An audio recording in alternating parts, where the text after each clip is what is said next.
ఒక పువ్వు అంటే ఎవరైనా ఏం చెప్తారు అంటే మందార అంటారు. అసలు పూర్వం రోజుల నుంచి ఈ మందార ఆకులు మందార పువ్వుల్ని జుట్టుకు వాడని వారంటే ఉండరండి. ఈ రోజుల్లో కూడా అలాంటివి కాస్త మరి ఎక్కువగా వినియోగించడం మొదలెట్టారు కాబట్టి అవి మళ్ళీ గుర్తు చేయబోతున్నాం.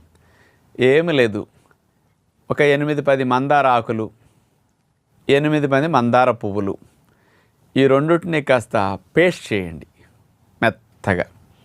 ఈలోపు పొయ్యి మీద కాస్తంత ఆయిల్ పెట్టుకోండి, కొంచెం ఆయిల్. ఈ ఆయిల్ కొంచెం వేడెక్కనివ్వాలి బాగా.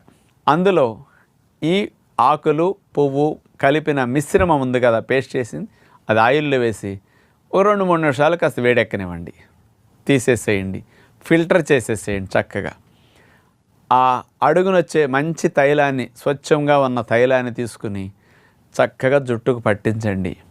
దీన్ని ఒక 10 నిమిషాలు మాడికి కూడా మర్దం చేసుకోండి.